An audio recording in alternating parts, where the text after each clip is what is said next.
Oakley dokley, everybody. We are live at Frightmare HQ. My name is Loyd Cryer, and I'm here with the always lovable Charlie Doze. Hey, it's hard out there. You know, I live my life just thinking about Loyd and sitting in my chair waiting to talk to Loyd. That's all I do. So what are you we doing, actually Loyd? live, or I don't know? I'm gonna go see Dude, if we're live. Dude, we you are run live. that shit, dude. I just come here and look pretty. I come here with this face and I look pretty. I know you All do. right?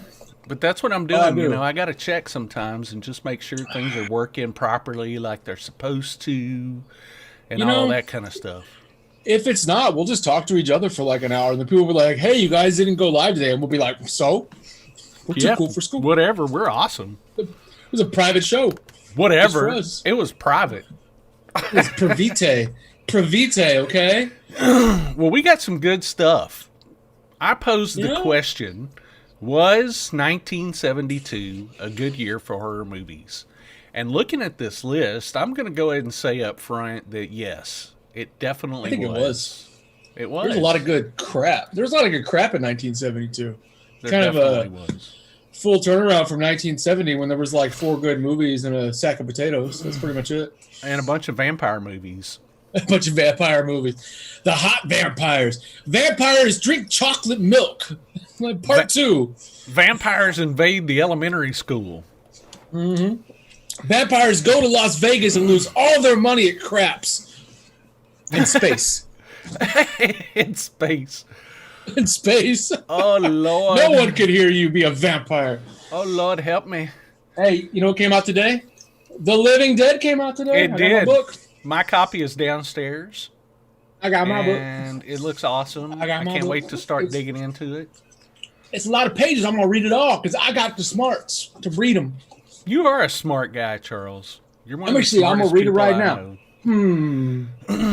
This Okay. not in English.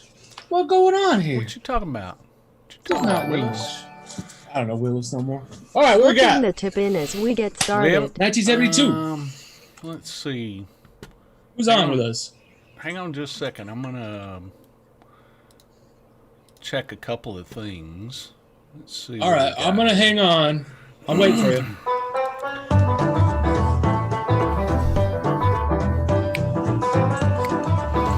Man, you're playing my stuff, Charles. You're playing my tunes tonight. This my jam. Woo!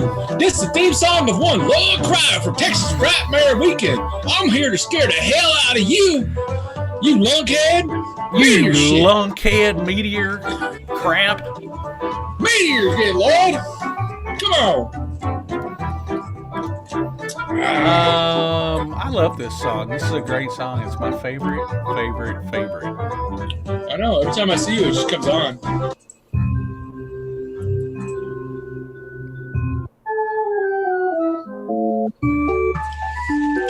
This is our music. This is good. This is what we're gonna do for 1 hour, guys, straight. Okay. So while we're listening to this music, I'm going to say hello to everybody that's watching us right now. First up, let's look at Twitch here. Who do we got on Twitch? We got Scooby D398, Argento fan, Argento! Me You Fools, Me, you fools! Skidoo99, Oh, yeah. You can't have a show with us. Skidoo 99. Not 98, it's 99. Skidoo. let's see, we got over on YouTube, I'm seeing David Dugas, Todd Dugas. Lewis. Matt Orsman, Matt. Michelle S., Michelle. Stephen Burt, Steve Burt. Richard Man. Nettleton, and he did a $5 tip on YouTube, and he says, slipping the tip in as we get started.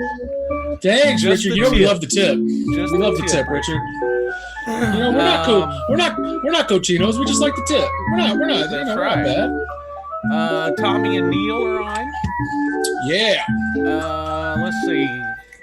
Travis Brown's here. And Travis Stephen is Burt. here. Steve Burt. The We Burt. have a lot of fellas and girls and gals and everybody Peoples. checking Places. us out tonight. And we thank y'all. Thank y'all for coming on. Sweet. Super excited. So Well, I am excited for tonight because yes, there are some good flicks in 1972, Charles. There are. there surprisingly was. You know, it was a very Slipping the good, bin as we get solid started. year. Yes, it was. So Now, let's go ahead and kick it off with the very first one. What do you say, Charles? man, let's do it. You know what? Let's do it. So, first movie out of the gate, 1972, directed by Brad F. Grinter and Steve Hawkes. Ooh. This is the story of a biker who ends up being turned into a giant turkey monster following a series of events after helping a woman with a flat tire. It is, Oh no. It is the Viva Jesus anti-drug turkey monster flick, Blood Freak. Yeah, Jesus. That was a Turkey- crazy movie, man. I know Blood Freak. This is Lloyd specifically wanted Blood Freak on here. Lloyd was like, I wanted "We can't Blood do a Freak show." on the list. Lloyd's like, "We can't do a show unless Blood Freak's on the list." He's like, "I will quit and I'll never come back." And I was like, "All right." Well, would you have do relegated it. this to honorable mention if it was left up to your own device, Charles? I don't know where I would have put this movie. I'm not saying it would have been anywhere. You know, I just think it's a crazy movie, and it's the first Thanksgiving horror movie that I can remember. So it had to get on the list. We had to see this movie. And it is wild. It's wild. I mean, it's something that I have always tried to watch Thanksgiving holiday, every Thanksgiving. It's your Thanksgiving movie. It's my Thanksgiving Like, movie.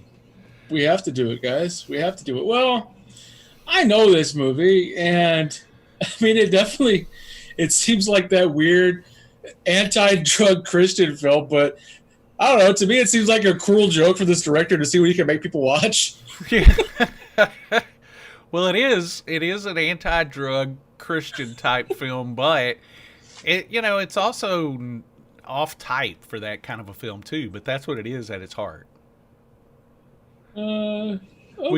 We've got a trailer queued up. Let's go ahead and check the trailer out. What do you say? Yeah, we should watch the trailer. All right, That's the only way you can just do it. you got to. Here we go.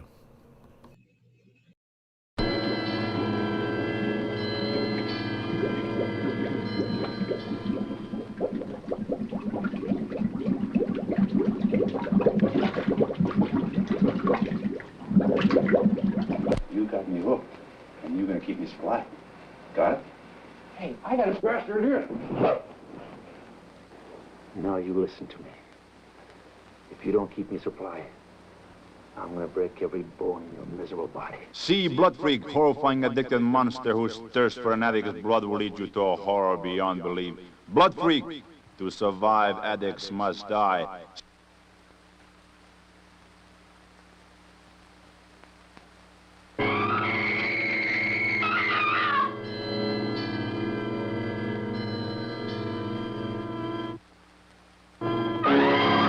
Only things could get back to normal.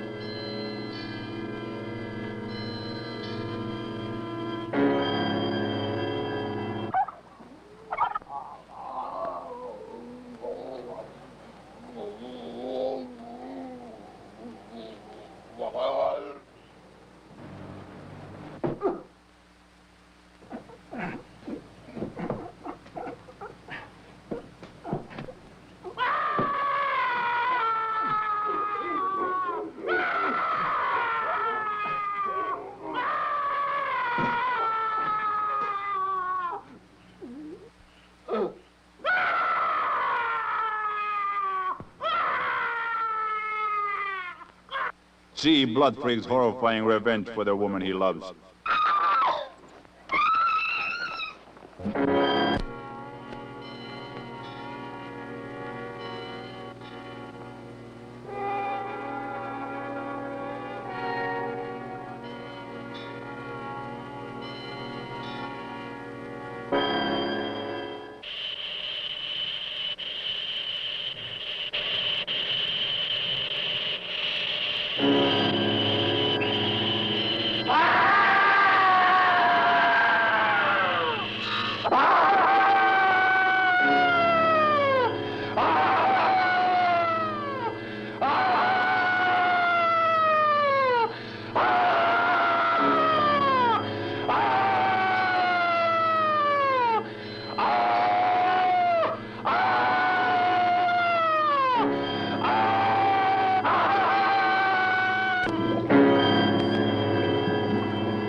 What a way to start the show, Charles. What a way to start the show. I can't do it.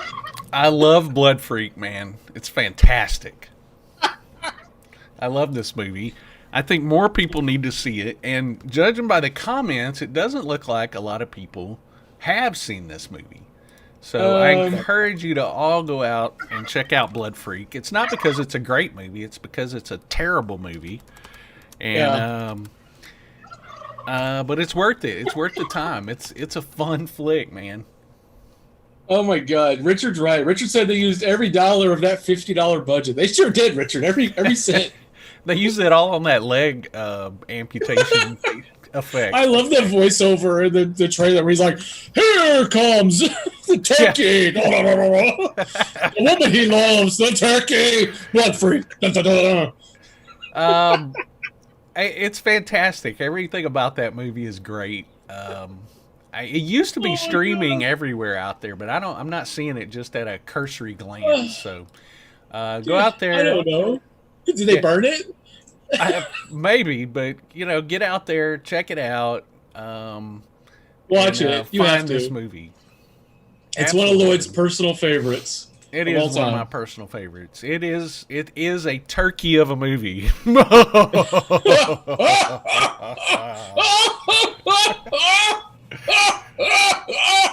Oh, Lord. I think But we need to anyway. remake that movie. Ooh.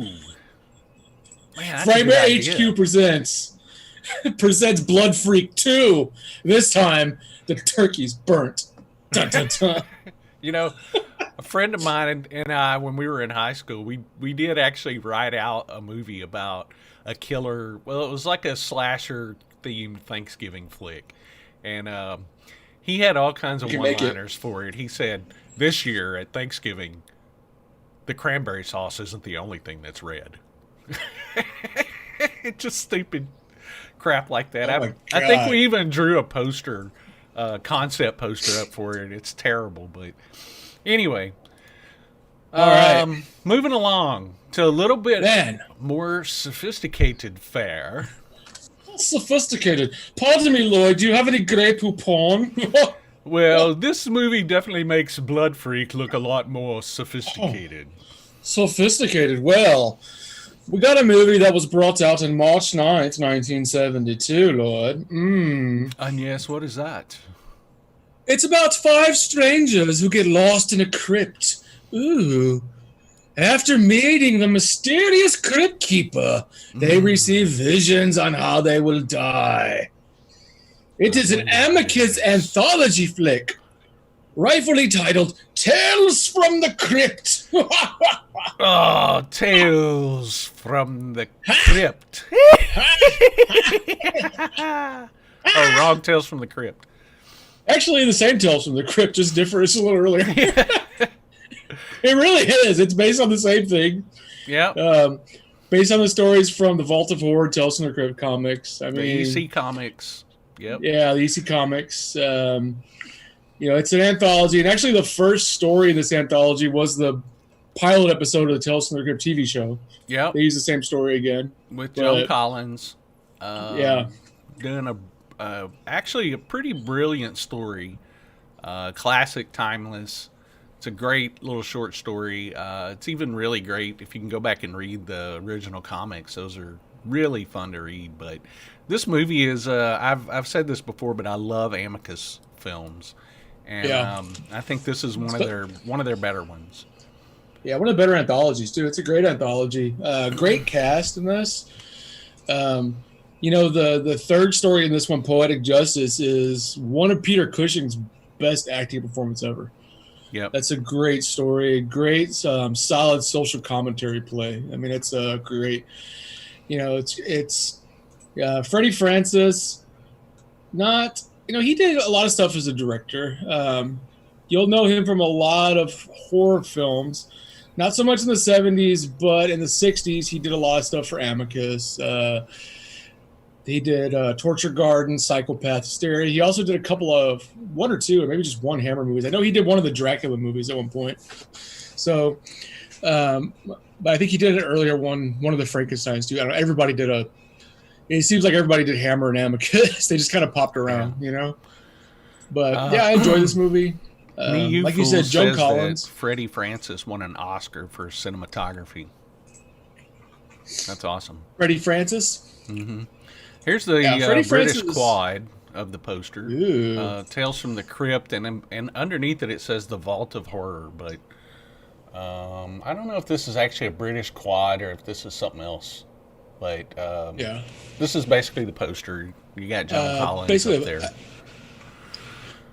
Yeah, and like you were saying, Freddie Francis was, he was a good director, but I mean, he was kind of known for a cinematographer. He started off as a cinematographer, then he went to directing, and then he went back to cinematography. So you'll see a gap. Like I know he stopped doing cinematography when he started making all these Amicus and horror directing movies. Then he went back and started cinematography with The Elephant Man again in the early 80s. So Freddie Francis actually won 2 Oscars for cinematography, and they're like 30 years apart. I know he won for Glory in 1990, and then he won back in the 60s, but I can't remember for what. There was something else he won. But really talented filmmaker. Not really sure how he wasn't nominated for Best Cinematography for The Elephant Man, because that's a fantastic film, but that's another story. But yeah, Tales from the Crypt, one of my favorite Amicus films. It's way up on the list, and actually one of my favorite 70s horror flicks too. I mean, I just love this. It's really well done. Super and well it really captures the feeling of the EC Comics very well, and it's just like you said. This is probably one of my favorite movies of all time. I mean, it goes right up there. It's a great flick. I love anthology movies, and this is one of the best ones out there. So check it out if you can. Yeah, give it a run. I mean, it's great. Especially, I mean, if you're a huge fan of the Tales from the Crypt TV show and you've never seen this movie, watch this, because it's kind of where it started. And then you can watch Vault of Horror after that. Not as great, but still good. But we do have another Amicus title that is coming up later. So good stuff in 1972. Yeah. The next one is March 23rd, 1972. All right. Ooh. The plot follows a series of violent murders occurring at a Catholic girls' school in England, where a young student has gone missing. The giallo film What Have You Done to Solange, directed by Massimo Dallamano. So this is considered to be a great giallo. Oh yeah. So a lot of people love this movie. Excellent example of a giallo. Exactly, and it's got our girl in it, and I'm drawing a blank on her name, but Camille Keaton. Camille Keaton is in it. Yes. First movie, actually. It was her debut feature. And Charles did some great research and found a trailer for it. It's the U.S. trailer. This trailer. You gotta love U.S. marketing, guys. U.S. marketing is great. It's the craziest thing, man. This trailer. Well, let's just go ahead and watch it. Just watch the trailer. There's you guys no way. See the very horrific giallo film here. All right. All right. Here we go.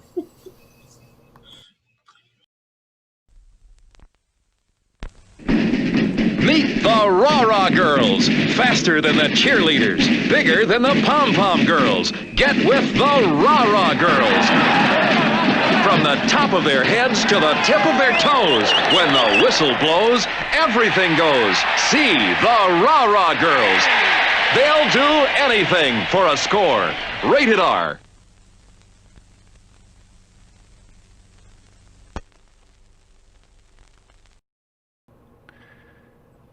The Rah-Rah Girls. The Rah-Rah Girls, guys. Marketing in America. Come check out the Rah-Rah Girls. What in It's the not what? a scary movie. It's not a horror movie. It's the Rah-Rah Girls. A The film romp in the Rah-Rah hay. Girls.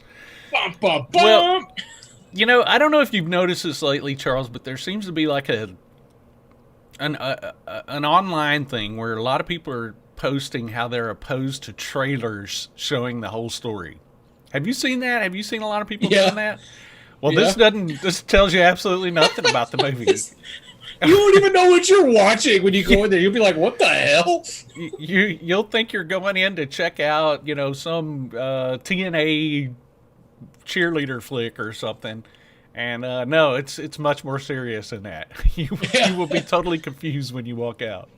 You'd be like, okay. Me You Fool says, this is an Italian horror movie. Yes, it is. The trailer is completely deceptive. Has nothing to do with what the movie's about, but that's how they got people in theaters back then. If they didn't think they could market it as a horror flick, then they would market it as a teen comedy or whatever you want to call it. Yeah. Whatever. And they would put butts in seats. They would. You know, Massimo's it's a great film. Massimo's a great director. Before this, Massimo got really known for being cinematographer on Fistful of Dollars and For a Few Dollars More. That really got him known.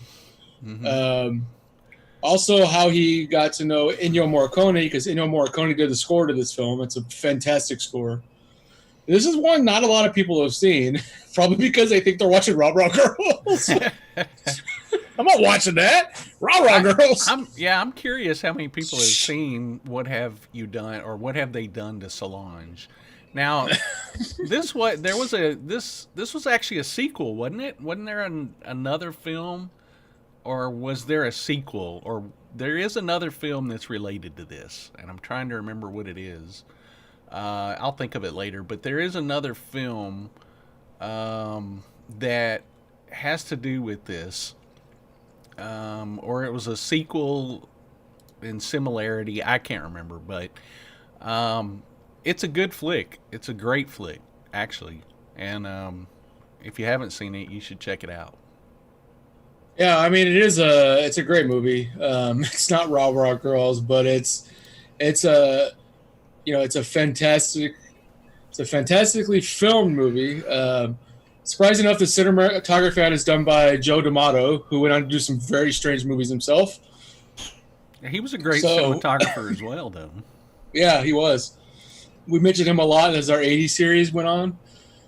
Really, this movie is backed by a fantastic cast and crew. I know you're mentioning it as a sequel. I know there's a series of films it's linked to called like Schoolgirls in Peril, but they're just kind of they're not really that's sequels. They're just kind of they're more like these it's a trilogy films about it was like in English it's called What Have They Done to Your Daughters.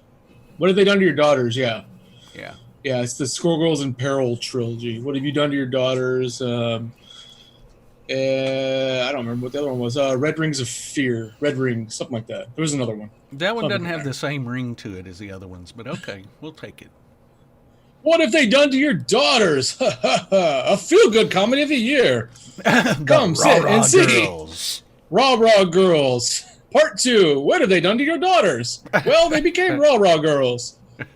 You'll laugh. You'll cry. You'll rah-rah. Oh, fantastic. All right, guys. I'm moving up to the next one. Do it. April 10th, 72. Cowled skeletons of Spanish knights ride again. Blinded by crows for their 13th century savagery. It is Tombs of the Blind Dead. A Spanish-Portuguese flick written and directed by Armando de Osorio. Yes.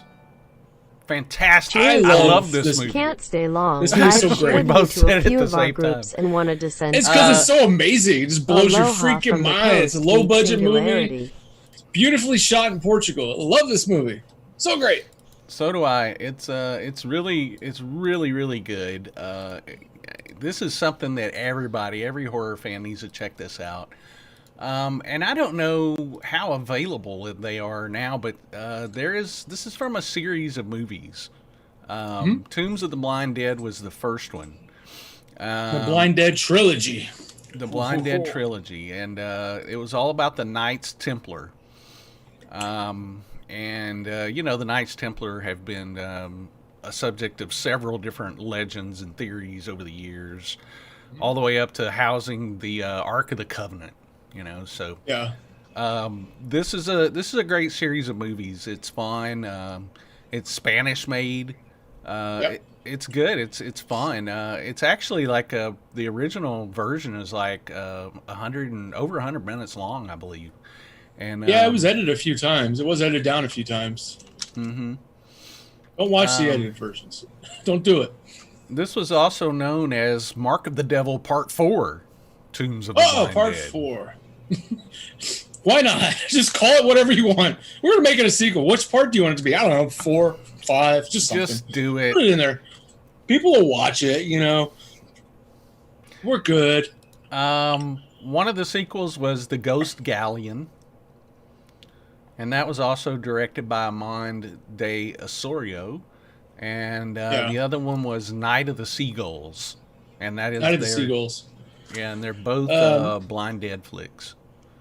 Yeah, and Tombs of the Blind Dead had, like Lloyd said, there was some edited versions. They're really horribly edited. They're dubbed in English.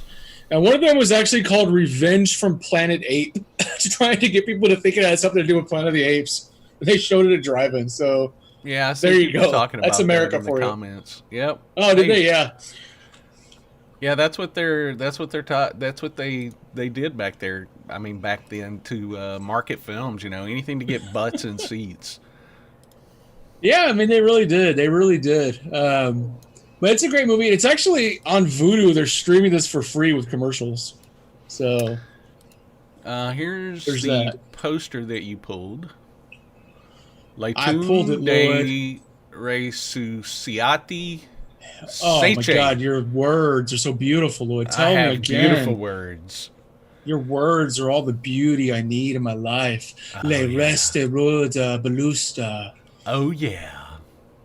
Yes, so the Tombs of the Blind, they're dead. They thought people, they're blind, but they're also dead, and they come back. They do it. This is great stuff, though, especially if you want to see, skeletons, Templar skeletons riding around on horses and the like.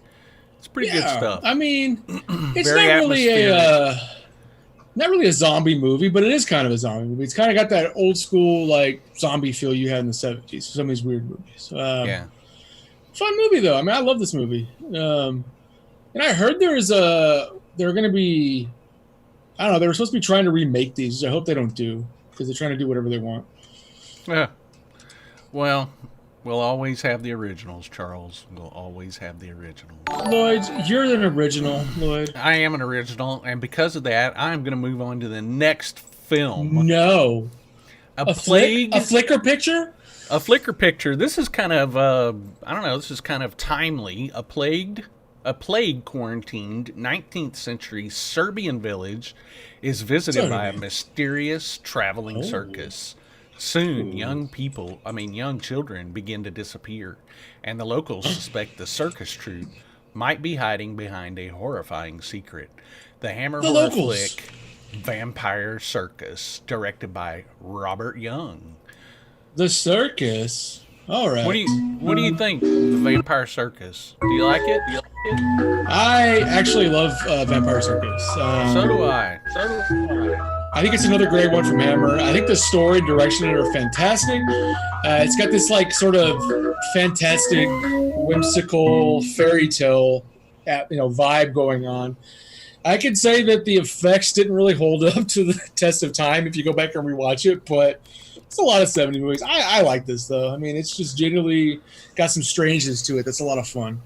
It has a lot of strangeness in it, but it is definitely a lot of fun.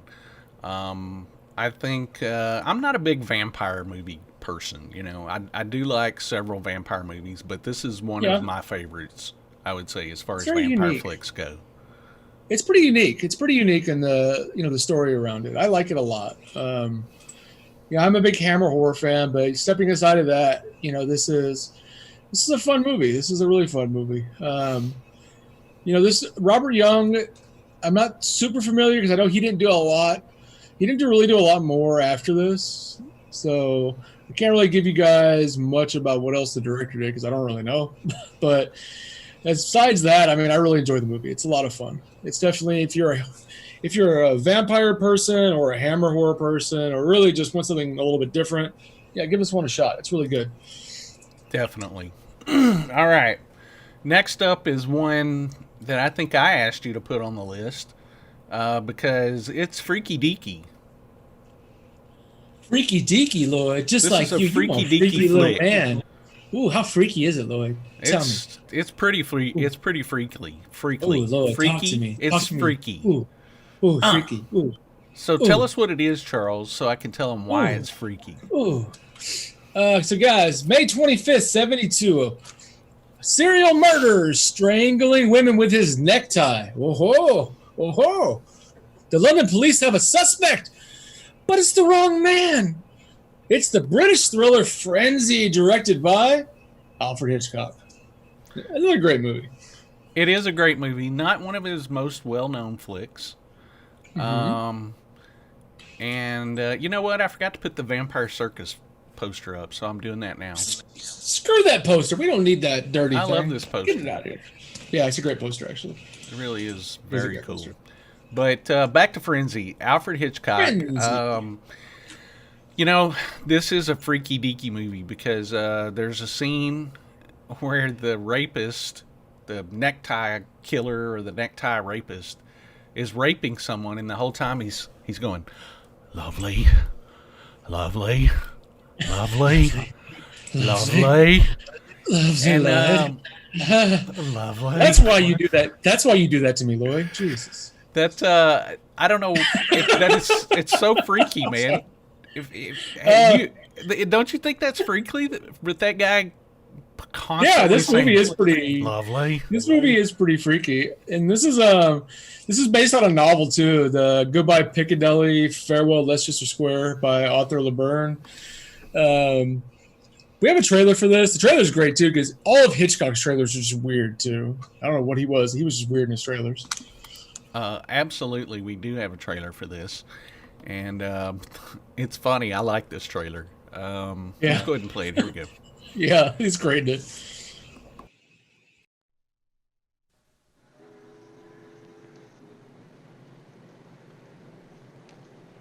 I dare say you are wondering why I am floating around London like this.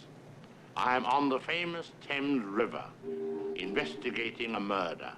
Rivers can be very sinister places, and in my new film, Frenzy, this river, you may say, was the scene of a very horrible murder. It's a woman! Another necktie murder.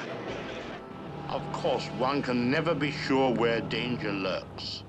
They tell me a dreadful crime was committed right in this building. My investigation next led me to this innocent alley, of which there are hundreds in London. But I don't think we should stay long. Something unpleasant is about to happen.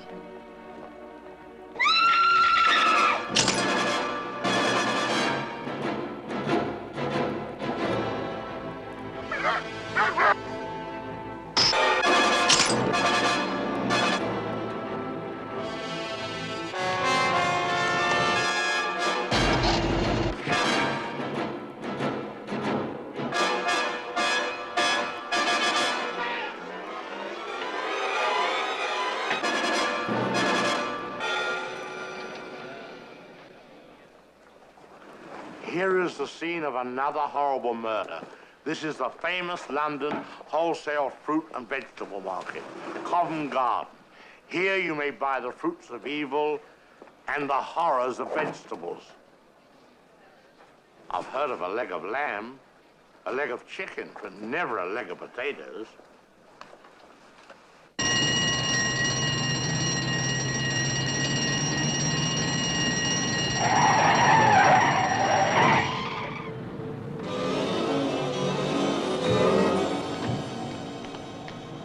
What's wrong? Look, he's wearing my tie.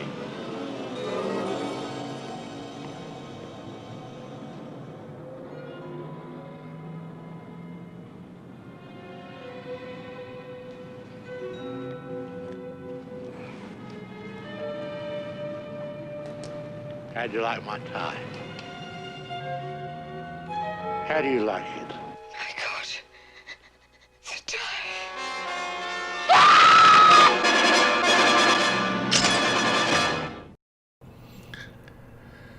Well, that was lovely. Lovely, Charles. Lovely. Lovely. This is a really good movie. It's got a really tense ending to it. Very, very tense. Yeah. It's a nail biter, really. The whole movie's it's a great. I mean, I say it's Hitchcock's final masterpiece. This is the second to last movie, and I definitely like this one more than the last one he did, Family Plot. This really, to me, it really was a. It's a pretty witty story, but I mean, it's really a throwback to his old like Wrong Man and Double Life themes that he did a lot back in the day. So yeah, that's why I love it. It's a good flick. Also, I want to thank the Richard for his $5 super chat. He said that, cheers, guys, can't stay long. I've shared you to a few of our groups and wanted to send some aloha from the post-geek singularity. Thank you, Richard. Ooh, the Richard. Thanks. The Richard. The one and only Richard. Yeah, and then also big thank you to Ingrid Hubert for her $5 super chat. Thank you, Ingrid. Man, we do love Ingrid. Thanks, Ingrid. We love us some Ingrid. So, what else can we say about that? It's a good flick. Go check it out. Not a super well-known Hitchcock flick. Not a super well-known flick, but Frenzy was nominated for a Golden Globe for Best Drama. At the time, people were kind of upset it was snubbed for an Oscar nomination because it really was that good. Hitchcock was nominated for a Golden Globe as well for that. Hitchcock never won an Oscar, which is very sad when you think of the work he did. This is a great movie, so pick it up. Give it a watch. I don't think that you'll be disappointed. If you're a Hitchcock fan, especially if you're a 50s Hitchcock fan, you're going to love this movie. You really are. Yeah, definitely. So the next one up, we have a way indie film. Oh, God. Super way indie. Six friends. You went deep. What was that? Said you went real deep. I went deep. Six friends dig up a corpse on an abandoned island to use in a mock satanic ritual, and it backfires with deadly consequences.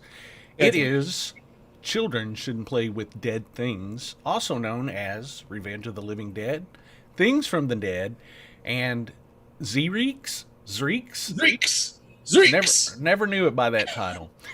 This flick was written and directed by one of our favorite directors of all time, Bob Clark. God. Bob Clark and the stuff he brought out, man, when he did his horror. Yeah. Before he did A Christmas Story, you guys. Remember when you watched Ralphie in A Christmas Story, that Bob Clark is a dirty son of a bitch and made some weird stuff, all right? And he also made Porky's. He directed He did make Porky's. But, this isn't one of my favorite flicks of all time. But, it has Alan Ormsby in it. And, I don't know, I guess it's somewhat of a classic to a lot of people. Like I said, it's not one of my favorite movies. What do you think of it, Charles? To me, it's a great ultra low budget horror film. Now, is it like one of my favorites? No, but it's a great example of super low budget. The movie's not that scary, but it's a fun watch if you enjoy seeing people do well with not a whole lot to work with. That's definitely one of those. It's definitely for like the big B movie junkie person out there. So yeah, it's the best way to describe it. It's definitely a cult classic. It's definitely one that has to be on the list because there are a lot of people who are super big into this movie. It's very weird, very demented fun. I could say if you haven't seen it, it's something you should watch. I mean, really, it should be something that you've seen. You've seen Children Shouldn't Play with Dead Things. Yeah. And I think it was released in the U.S. by Oklahoma film distributor VCA. Is that them? Something like that. VCI up in Oklahoma. So, I think they put out a Blu-ray of it or something. I don't know, but go check it out. Stream it. It's a good flick. Not like I said, not one of my favorites, but it's a good flick. Yeah, not one of our favorites, but the fact that it's a cult classic and the fact that it's very early Bob Clark, it's something you should watch. And Bob Clark is definitely a fantastic director. He made this under the name Benjamin Clark, and Bob Clark is known for being a fantastic director that went like this, and then he went like this to the bottom. That's kind of what happened to Bob Clark. That all started with Rhinestone, guys. 1984's Rhinestone. And after Rhinestone, nope.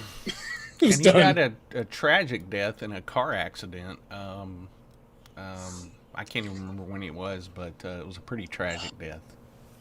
I feel bad for what happened in his career because I can recall, not hearing a lot about Bob Clark, and then he brought out Baby Geniuses and Super Babies, Baby Geniuses too, and I was just like, what in God's name has happened to this man? Yeah, well, at some point you do things for the money. I truly believe that. I'd make Baby Geniuses if people gave me money. Yeah, sure. I'm making baby. Loyd and Charles presents Super Babies 4. It's more smarter than ever before in space. We love this movie. It's so great, guys. Go see it. Check it out now. So what's next? Charles, you're up next. You got a good one. Oh, hell yeah. July 8th, 72. In order to secure a job at a mental institution, a young psychiatrist must interview four patients inside the asylum. It is yet another anthology from Amicus Productions, Asylum, directed by Roy Ward Baker, also known as House of the Crazies in the U.S. Loyd, another Amicus one for you. Another Amicus flick, one that I really love. Got a pretty good Blu-ray not too long ago from Severin Films. And I'm pretty sure you can stream this one just about anywhere too. But I love this movie. We've already talked about it. I love Asylum Amicus flicks, and this one does not disappoint. Does not disappoint. I enjoy it. The stories are pretty good. We've seen Roy Ward Baker in every year of the 70s so far, guys. He did Vampire Lovers, Scars of Dracula, Dr. Jekyll, and Sister Hyde. So he was running a pretty good run there in the early 70s. Asylum was a lot of fun, though. You got a good cast. You got Peter Cushing in this as well. Barbara Parkins is real great in it. It also has Richard Todd in it, who did a lot of stuff way back in the day. Another one, if you haven't seen it, give it a run. I like this. Amicus really, like Loyd says, Amicus and their anthologies really couldn't be beat in terms of anthologies in this time period. Oh, absolutely, yeah. They're fantastic, and they're some of the best anthology horror flicks out there, period. So definitely check that one out. Next up, we have the sequel, a sequel. And the plot is the vengeful Dr. Phibes has returned, now seeking the scrolls of life in an attempt to resurrect his dead wife. The British film Dr. Phibes Rises Again, directed by Robert Fust. So give me your input on Dr. Phibes Rises Again, Charles.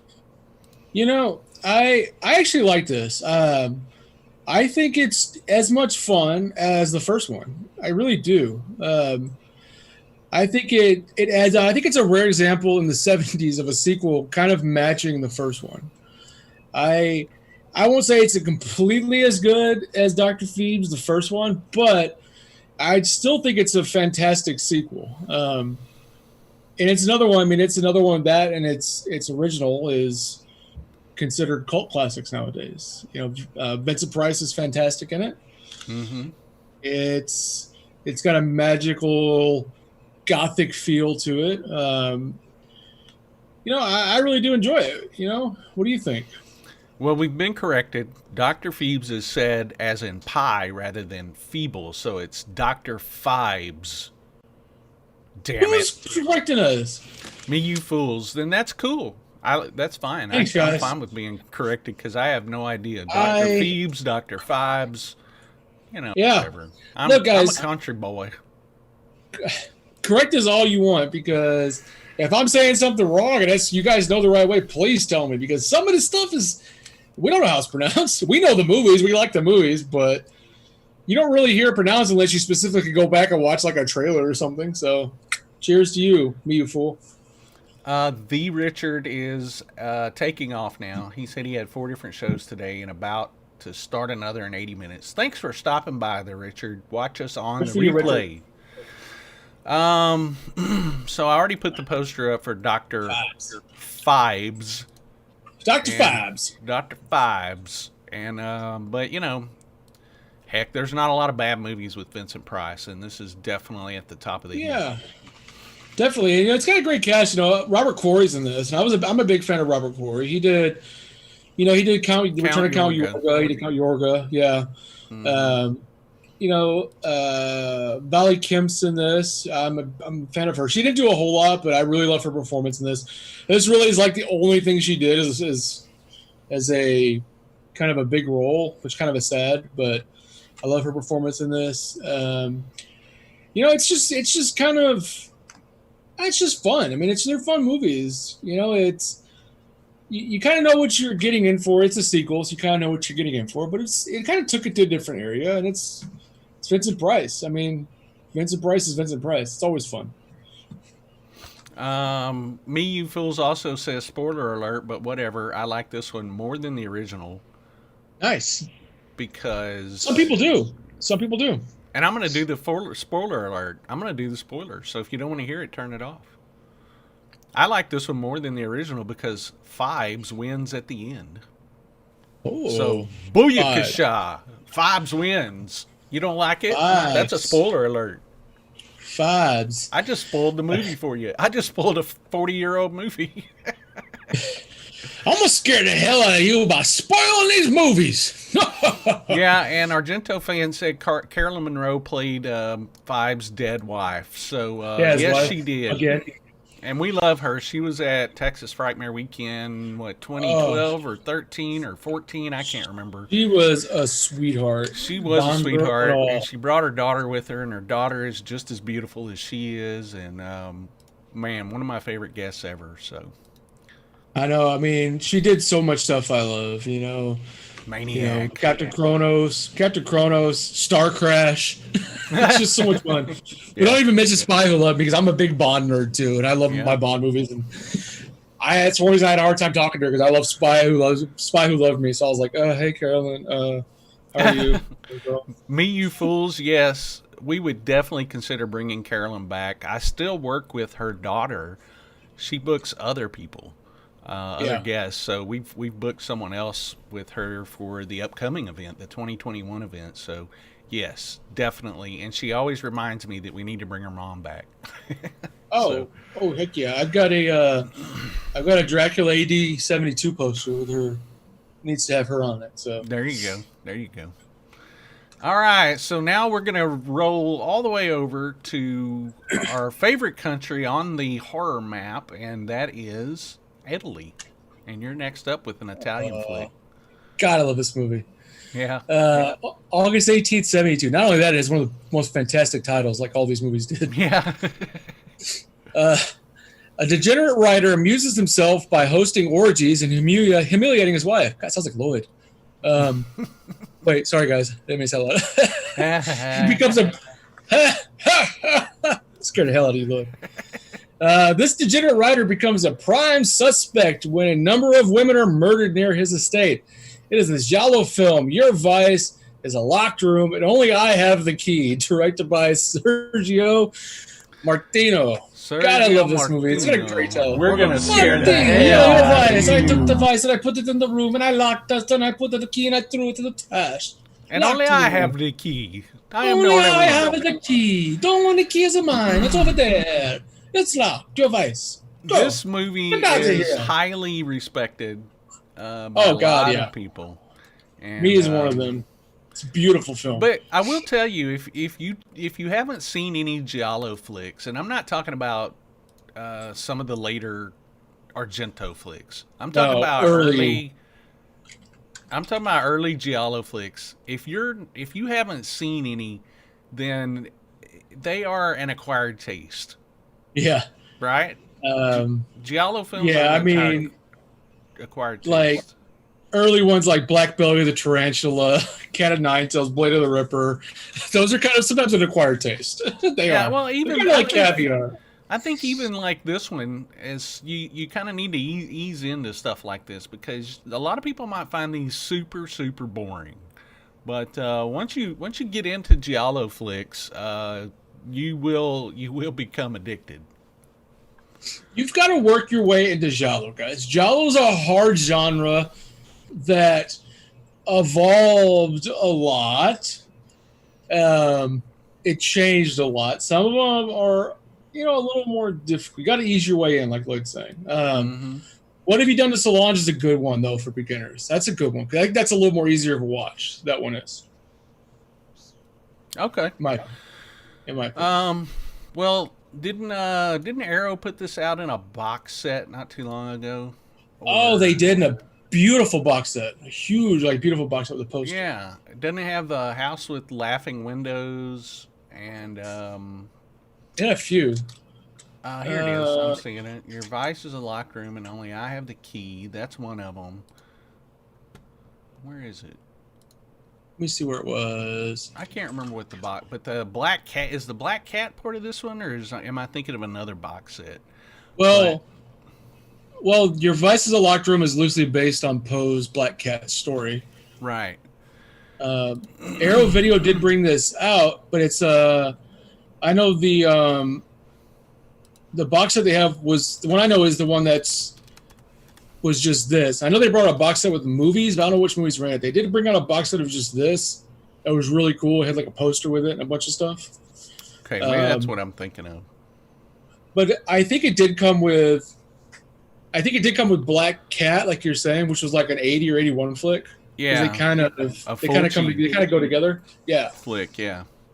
So yeah, I think those were the two that it came with.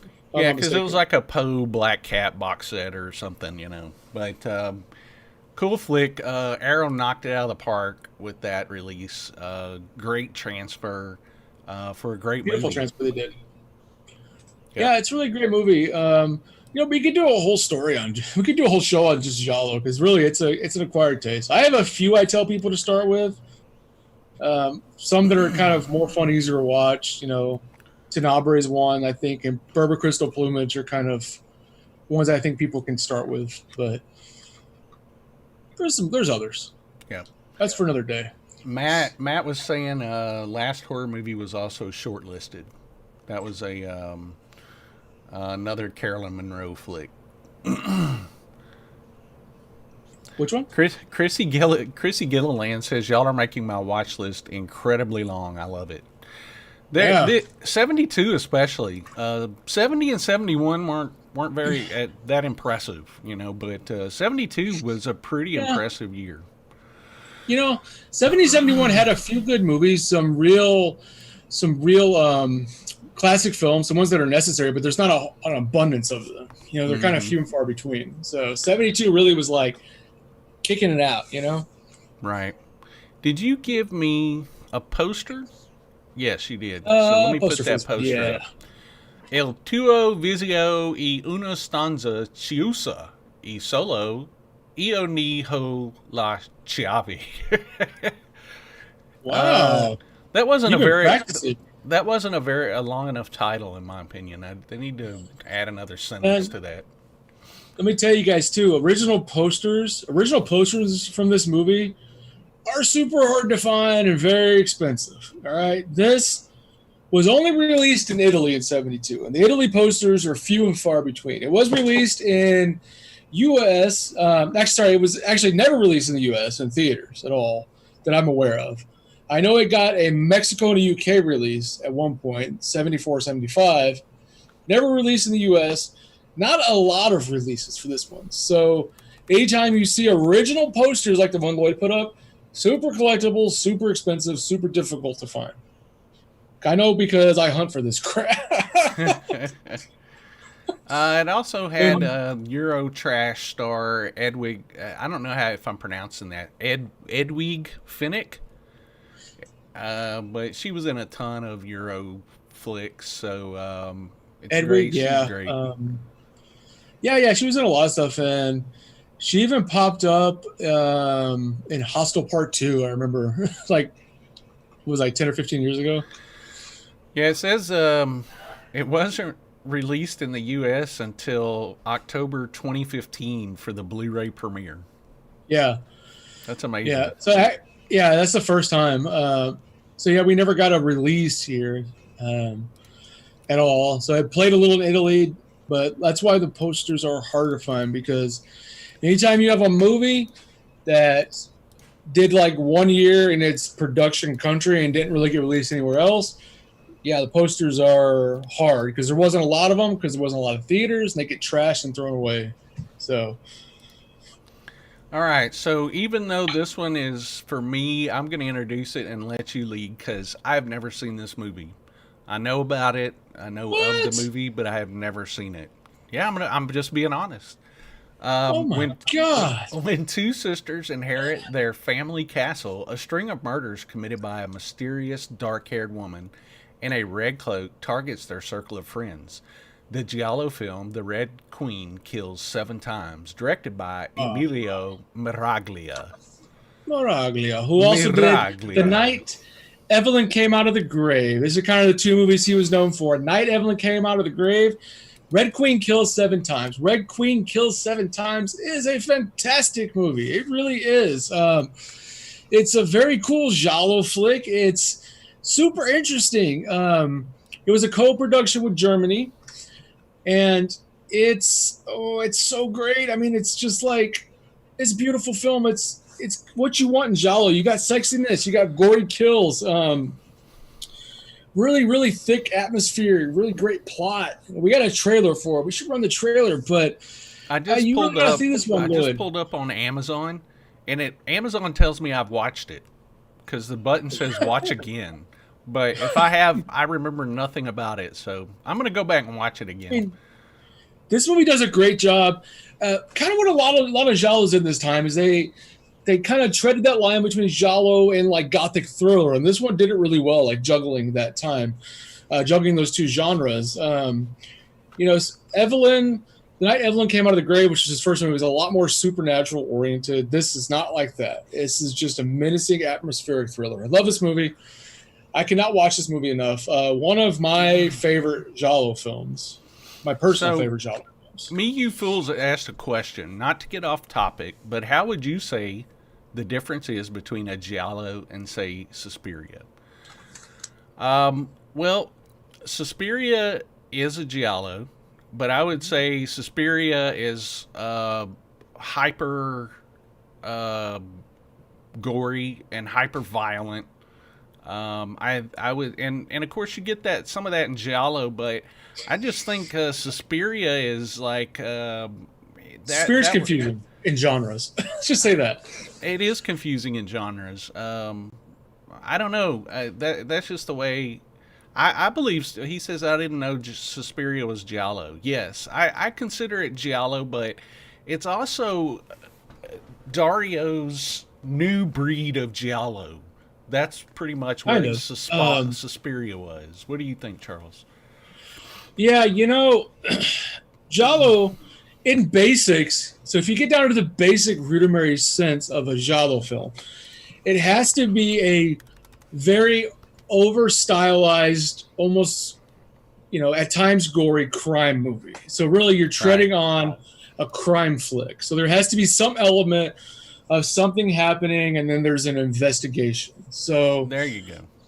Suspiria does drop into that, but to me, Suspiria is a very confusing film because it's not really 100% Giallo at all. Right. But it does follow into that category. It's it's more like an exploitation film almost. It kind of falls into that. Well, it it's also super falls into violent. slasher too. It's super violent. It's slasher. It's supernatural. It was definitely a new breed of giallo film and more. So there you go. But I'm sure a lot of people know this, but giallo means yellow in Italian. And that term derived from novels that were written back in the day in Italy, and all the covers were yellow. That's why they call them giallos. But they were like Charles said, they were stylized murder crime mysteries, basically. Yeah. And you're not alone in what you're saying, because there's a huge debate, a lot of people, over Suspiria and which genre it falls into. And I really say that Argento made his own genre for that movie. It's kind of what it is. It's like, here, it's the Suspiria genre. It's like, here. Definitely. So the Red Queen kills 7 times. We do have a trailer for that. Let's go ahead and roll that beautiful beam footage. Roll that beautiful giallo footage. Now, legend would have us believe that a year after her death, the Red Queen came back to life and committed 7 murders.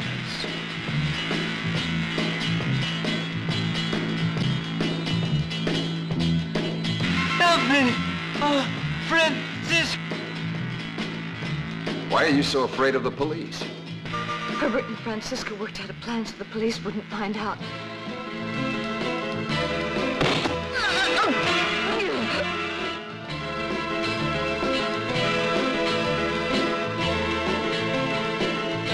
Are you really convinced that the killer is Evelyn? And you all saw this woman running away.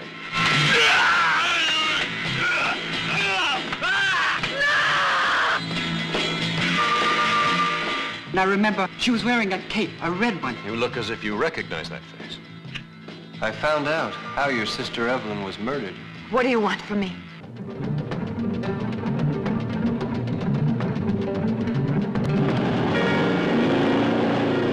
Hey, stop! A coach caught! Stop!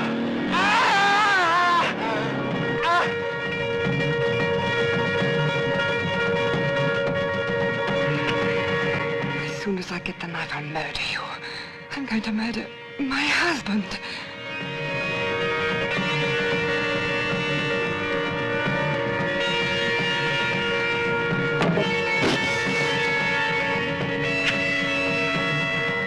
You can't come back from the dead.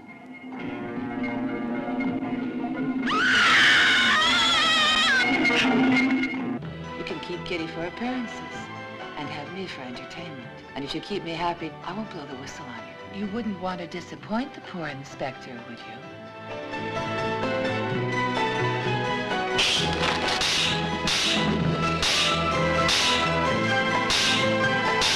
Why are you so sure it couldn't have been Evelyn?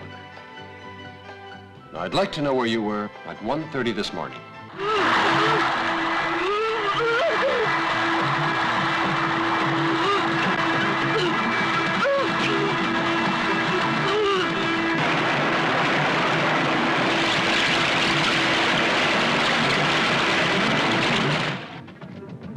I think I found out who the Red Queen is.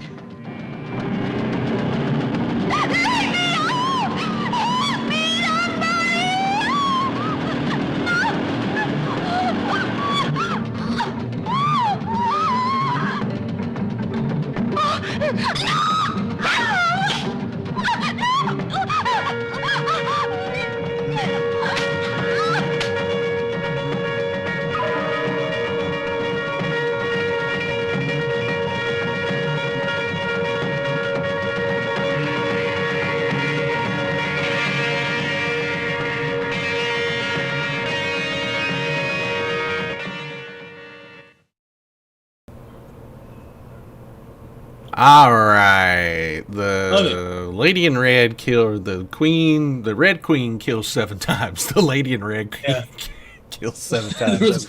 I have definitely not seen this movie.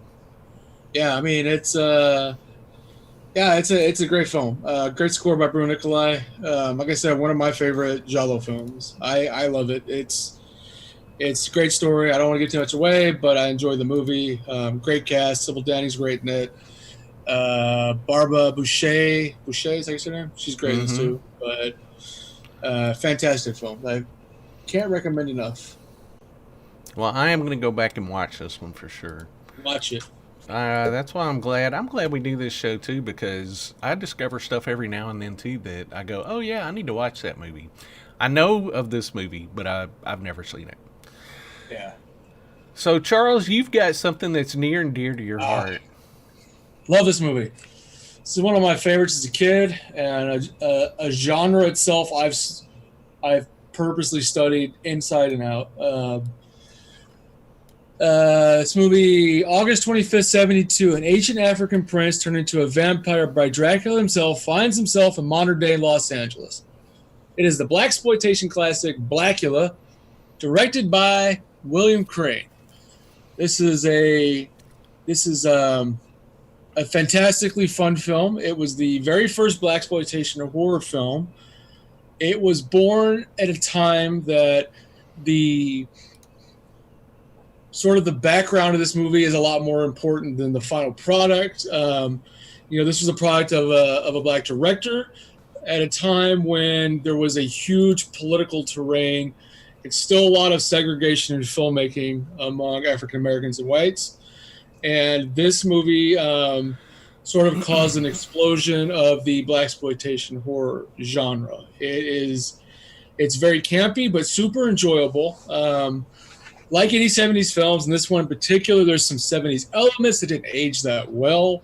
That seem kind of weird to us now, but it's so well made. The director is so fantastic. He has a great eye for detail, super sharp direction. The score in it is so out there. I mean, you can only describe it as funky. It's a funky score, funky 70s score. I'm a huge Blacula fan. I'm a huge fan of blaxploitation horror in general. It's something that I love myself. Yeah, I like it. I've seen a lot of stuff in this genre, like the Rudy Ray Moore stuff. I've always liked a lot. And there's several. Black Shampoo. Yeah. I'm trying to think of some other titles, but this, like you said, this one's known for being the first blaxploitation horror film. And then they followed it up with a sequel, right? Was it Scream, Blacula Scream, or Scream Blacula Scream, which actually is a lot better. So we'll discuss that in 1973. That came out in 1973. But Scream Blacula Scream is better. It's got Pam Grier in it. But again, this did sort of kick off blaxploitation horror. It caused a whole lot of different movies that came out. You've got Blackenstein, Abbey, Sugar Hill, lots of stuff that came out. Sugar Hill, yes.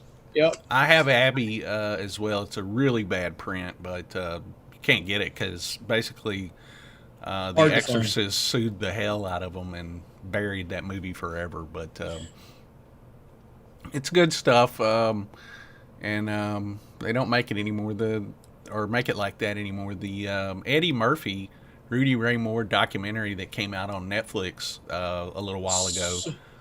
So good. Fantastic. Really well done. I loved it. So that's something we should tackle. We should just tackle black exploitation flicks at some point. I mean, blaxploitation in general. I mean, they're such fantastic flicks that when you look back, I mean, really, they're such a staple of what was happening in the 1970s. There is some backlash they've got for some stereotypical characters in a lot of them, but some of them are fantastic. And really, it was the only way during this time period to highlight a lot of these fantastic filmmakers who couldn't get a break in Hollywood because of all the stupid crap they were still doing, Mm-hmm. Richard Nettleston brought up Blackenstein. He wanted to know, isn't there a Blackenstein? Is that the same director, or was that something completely different? Oh, you talking about Blackenstein? Was that? Yeah, Blackenstein was different. Blackenstein or Black Frankenstein was done by William Levy. Was one who did that. Okay. It's another blaxploitation film, but another really, really fun movie. I like that one a lot too. Cool. We have a trailer. Let's watch that. You shall pay, Black Prince. I curse you with my name. You shall be Blacula. Blacula. The Black Avenger. Rising from his tomb to fill the night with horror. Blacula, Dracula's soul brother. Deadlier even than he. You know, he is a strange dude. You're the nut that ran in front of my cab. You're the only imbecile on this street. Boy. Blacula. Look at man, you found, he's got to be around here somewhere. Now listen, you take your hands off of me. I don't know you. He thirsts for your blood. He hungers for your soul. Warm young bodies will feed his hunger. Hot, fresh blood will quench his awful thirst. Make it Bloody Mary. Are you, into the occult? No! How about the, heavy stuff? What do you think of vampires? Vampires? I think they're possibly the most fascinating of all. More horrifying than Dracula. The Black Avenger, Blacula. From American International Pictures. Oh, okay, Blacula. There's the trailer, everybody. This is one of Charles's all-time favorites, right, Charles? I do love this movie. You know, I don't know. I grew up on these movies, and some of the stuff that got me into horror. These movies got me as a young kid to start understanding different genres. I was probably like 7 or 8. And I was wondering why movies kind of seemed the same, but they were different. It's movies like Blacula that got me looking at different genres and why things were different. That's very interesting that you say that. But speaking of movies that got me into horror movies, the next one up is one that did exactly that for me. This is rural residents recount sightings of a hairy, three-toed biped in Arkansas, the American docudrama The Legend of Boggy Creek, directed by one of my favorite directors, Charles B. Pierce. I love Legend of Boggy Creek. As a kid, I grew up way out in the country, not unlike the people that were in this movie. So it was a very scary thing. You know, my mom, this movie would come on and my mom would say, "Hey, y'all got to watch this movie," and we'd watch it. And we would get totally freaked out because we were the same. We were out in the middle of nowhere, out in the country. When the sun goes down, there's no light outside. You know, there's no street lights. It's very dark where I grew up at. So it hit home. You know, Legend of Boggy Creek is a classic. It said it was an American docudrama, and it definitely feels like a documentary. That was intentional by Charles Pierce. Yeah. He made it to feel like a documentary. And of course it wasn't, but this movie tore it up at the drive-ins back when it was released in 1970. This movie made a crap ton of money. It was hugely successful. It made like $20 million in the 70s on a $100,000 budget. So this movie made a lot of money. It made a lot of money, and it was, like we said, directed by Charles B. Pierce, who also directed The Town That Dreaded Sundown.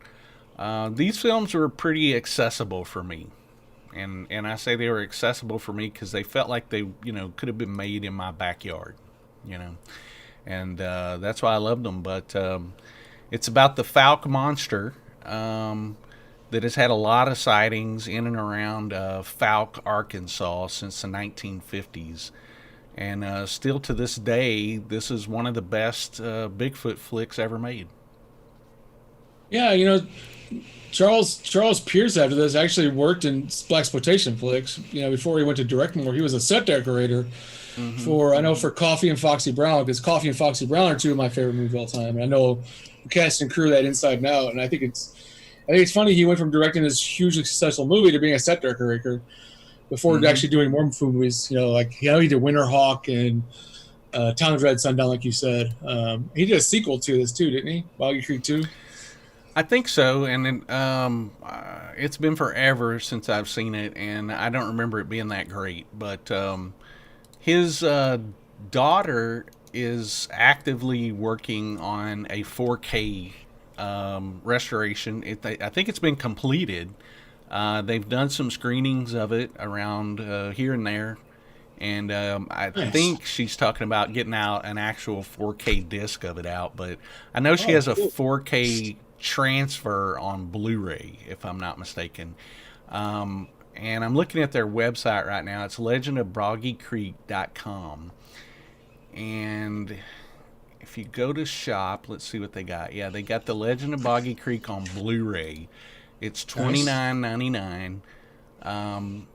And it's remastered in 4K. This movie was like relegated to public domain type releases for a long time, and they looked terrible. I still haven't seen this because I want to actually buy a 4K disc is what I want of this movie. So I'm waiting. Gotcha. I'll buy it at some point, but great flick, highly recommended, and you should check out Charles B. Pierce. He also co-wrote Sudden Impact with Clint Eastwood.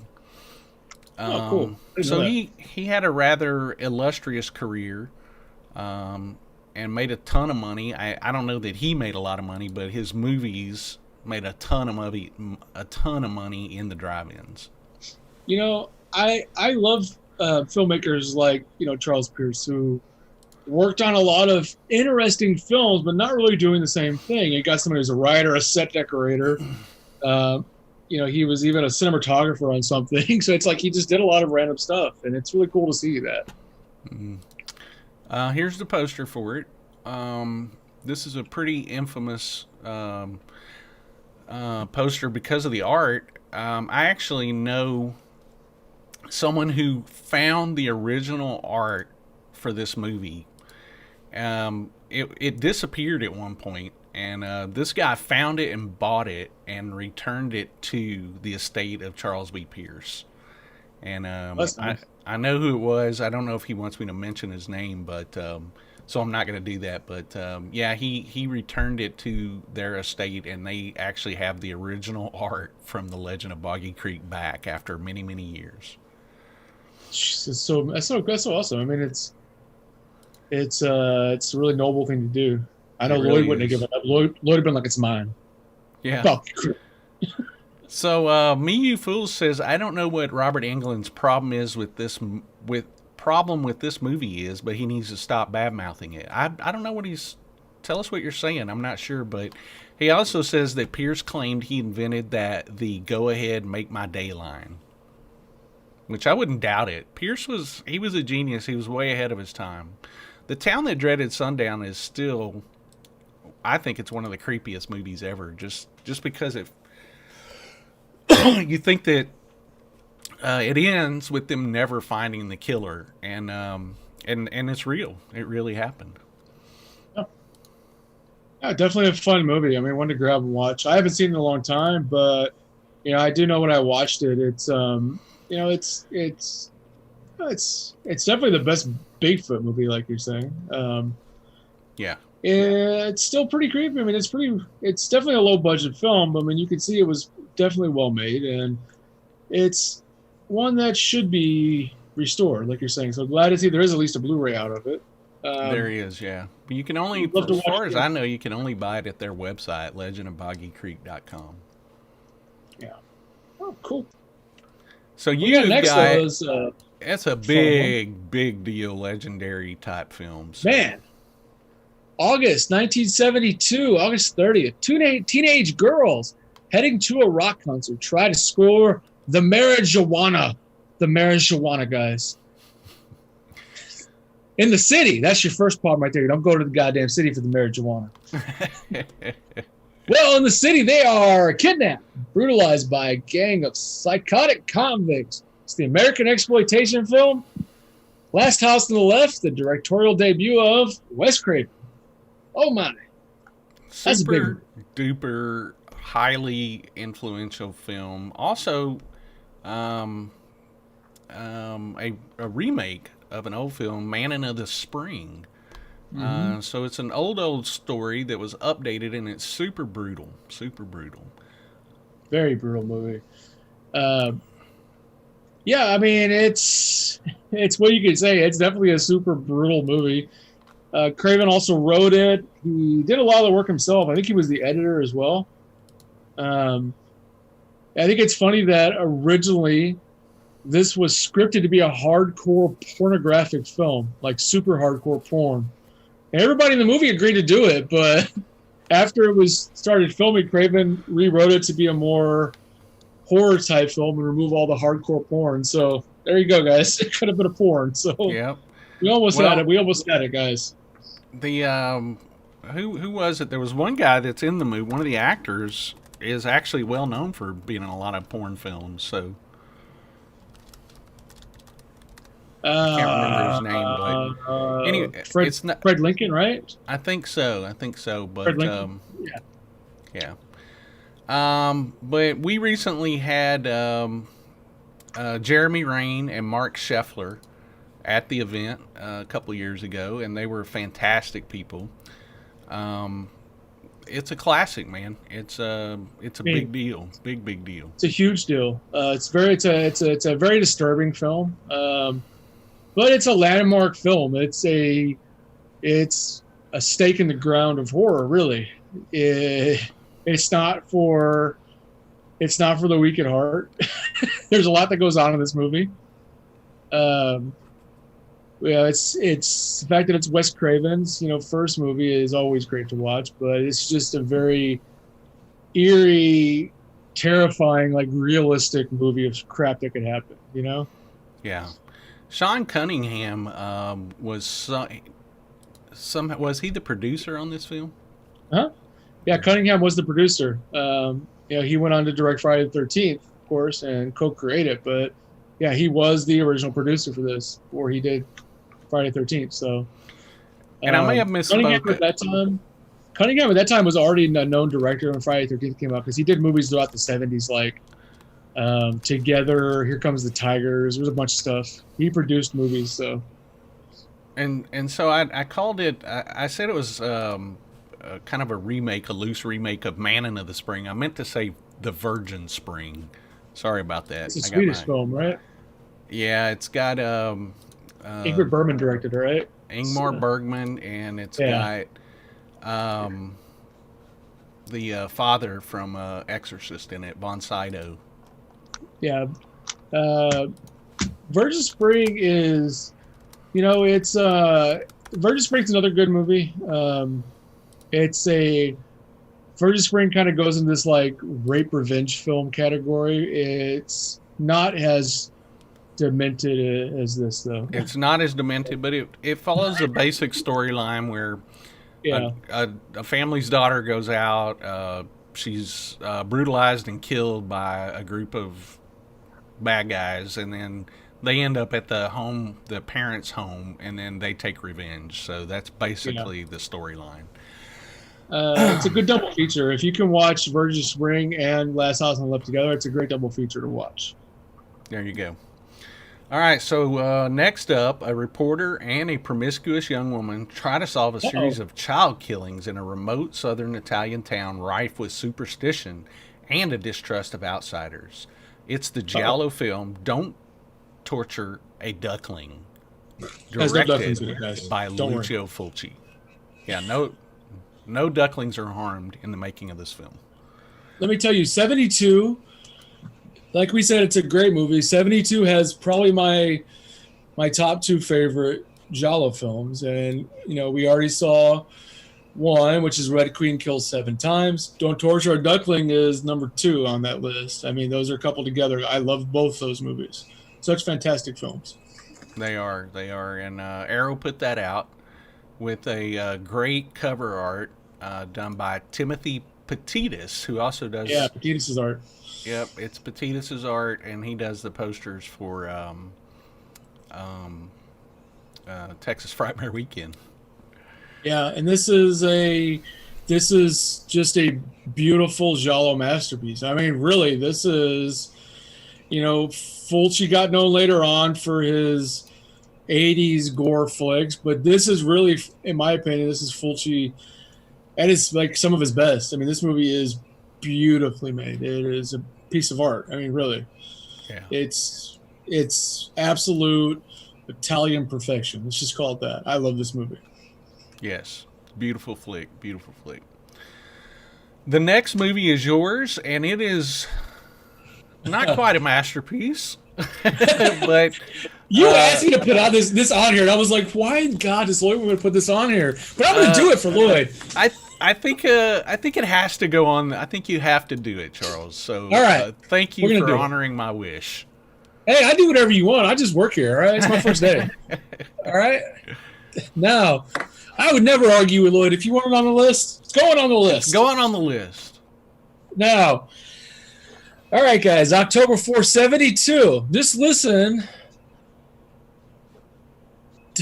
Sorry, I'm just trying to read it. It makes me laugh. Giant mutant rabbits terrorize the Southwest in this American sci-fi horror flick. Night of Lepus, directed by William F. Claxton. Yes, right, killer rabbits. Killer rabbit, killer.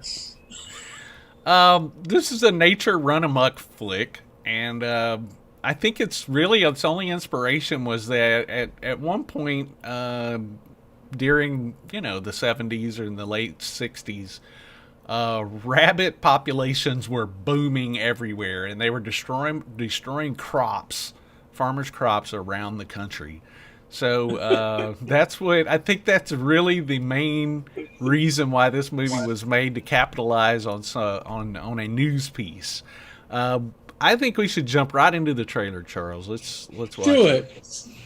We're doing it live. Screw.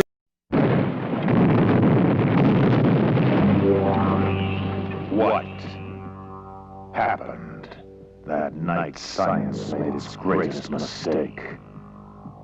What unknown terror was born that night?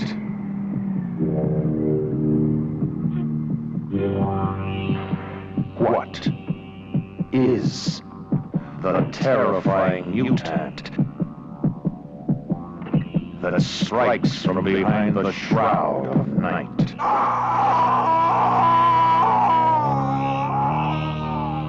That night. That night of the Lepus. A night of total terror, more shattering than your strangest nightmare. What caused the unnatural death, destruction, and panic that night of the Lepus? Janet Leigh, Stuart Whitman, Rory Calhoun, and Paul Fix. Night of the Lepus. Kill one, and thousands take their place. What devil creatures growing in weight and size every day are hidden behind the eyes of horror? What can stop them? Night of the Lepus. From MGM. Okie dokie, Night of the Lepus. I just love the ridiculousness of this movie, because it's basically killer rabbits. And but it had like we were talking about this while the trailer was playing. The cast is crazy. You have this movie. Yeah, you have Stuart Whitman, Janet Leigh from Psycho, Rory Calhoun, who was a famous actor back in the day. He was did a lot of cowboys and western stuff, but he also did Motel Hell. He was the main guy. He was I can't remember the character's name, but then you've also got DeForest Kelley. So Great cast for a very weird movie. And even the director was a pretty established director, William Claxton at that time. He never did anything huge, but he had like a few dozen movies and TV shows under his belt at that time. So it's definitely an interesting cast to push this movie through. I mean, how much budget did this have to just have all these people in it? I mean, I know. It's crazy. They really were determined to make the best Killer Rabbit movie they could ever make. So, maybe not super scary, but it is a horror movie, or it was supposed to be a horror movie, and it is fun. It's a fun movie to watch, and you get to see a great cast of people. Now on to something a little more serious, and this is actually a really, really good movie. Yeah, this one is. So, you are up next. It is. Oh, is that me? Yeah, it's you. Sorry. A police inspector discovers that London subway riders are being eaten by the descendants of survivors from an early 1900s cave-in. It is the British film Deathline, written and directed by Gary Sherman, also distributed as raw meat in the U.S. That's how I always knew it. Raw meat was always how I knew it. Yeah. I think I had heard both on and off, so I think you sent me the list and you had raw meat on there, and I think I put Deathline on there, but you were like, you son of a bitch, you forgot to put Deathline on here. Yeah, what's wrong with you? Deathline's a big deal. Damn. I was like, what is that movie? That's no damn movie. You're like, it is. I'm like, no, it's not. This film stars the always great Donald Pleasance. Oh, God, I love him. Who doesn't love Donald Pleasance? I do love him, and this is a great movie. Yeah, I mean, Gary Sherman, the director, went on to do Poltergeist 3 as director, and also Dead and Buried. So he went on to do some other stuff. Yeah, I mean, it's a fun movie. I mean, it's got an interesting storyline to it, but it's actually really, really well made. I saw this again when I was young, but Pleasance is great in it. I mean, it's one that's kind of, you say, sort of unclassifiable because there's a lot of stuff going on in this. It's definitely a cult movie though. It's a great film. It really is. It really is a great film, and I didn't discover this movie until much later in my life, and I still don't know if it's something that a lot of people have seen, but it's great. It's definitely one you want to check out. Yeah, you got to get the Blu-ray. There's a few different cut for TV versions of this. No, not recommended. Horribly cut. So, but I mean, the premise of this movie is brilliantly original. I mean, it's super original. It's great. The settings in it are fantastic, and it's just Donald Pleasance. He's so great in this. He's Donald Pleasance at his best. Yep, definitely. You got the next one, and just to let people know, these are the last 4. We're on the last 4 films. We got 4, guys. I have a drink of my beer, and we're going to do this one. All right. So, October 27th, 1972, a young man visiting the castle of a murderous ancestor in Austria, guys, accidentally brings his dead relative back to life. It is Baron Blood. A co-production between Italy and West Germany, directed by the ever and always amazingly fantastic Mario Bava. This is a great movie. Baron Blood. This is a great movie. Yes. Baron Blood's a great movie with a fantastic poster. The poster's so great on it. I'm going to bring that up. You better bring it up, because if you don't have it, what are we going to do? We're going to have to just hang up. That is a great poster. There it is. He sought the ultimate in human agony with instruments of torture, ghastly beyond belief. Beyond belief. Also, I mean, this is, co-written by Mario Bava. He kind of did the story for it too. Yeah, I mean, a few different people wrote some stuff on this. I think they had a different screenwriter to adapt stuff to English dub too, to where it made sense. They rewrote some stuff. It's very weird, but Baron Blood is a lot of fun. It's one of those movies that I'm a big Mario Bava fan. I don't think this is one of his best, but I think it's definitely a great, very, very stylish movie. Bava, you're expecting it to be really fantastically directed. That's what it is. This is a super great movie that, I think the script is a little kind of wonky at times. It kind of seems like it doesn't know what it wants to do, but it's worth a watch. I mean, even with the few flaws you may run into, it's a great Bava film. He made this right after Bay of Blood, so it's Baron Blood still has some gore, but it's not like not like Bay of Blood. It's a little kind of tamer follow-up he did. Yeah. Well, you can't beat Mario Bava. No, never. He's required. Always atmospheric. Yeah. Yeah, he's required consumption for horror fans. I think we need a Mario Bava special. We need a Bava family special. Yeah. I'm down. I'm down with Lamberto. Mm-hmm. So next up, we've got a journalist witnesses a brutal murder in the neighboring apartment, but the police do not believe that the crime took place. With the help of a private detective, she seeks out the truth.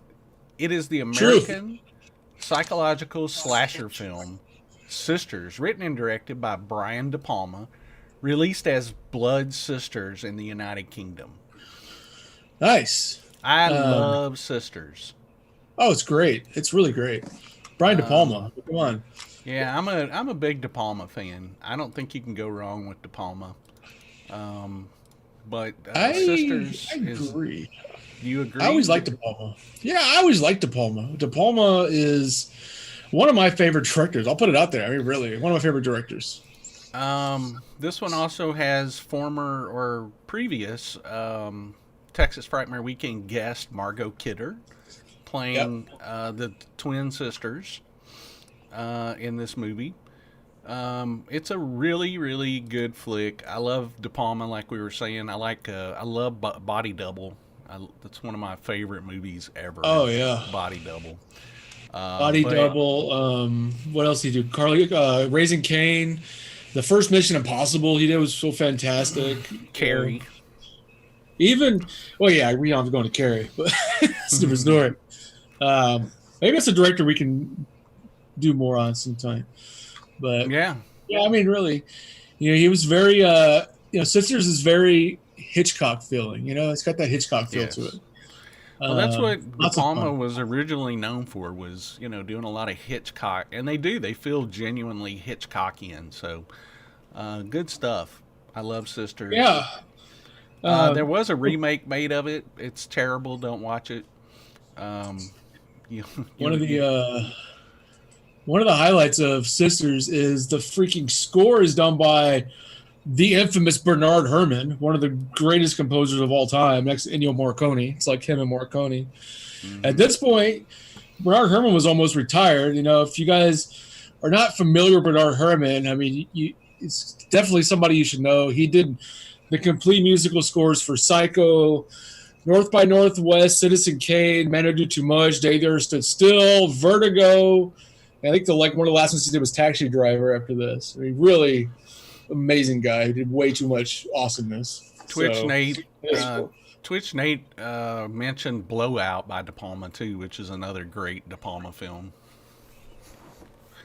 Yeah, another great De Palma film. De Palma film I love that I don't think anybody likes but me is freaking Mission to Mars from 2000, which I think is a phenomenally made film. Everybody hates but me. Never seen it.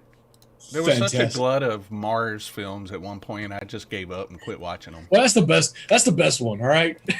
Okay. Well, I'll check it out. Ever, Loyd.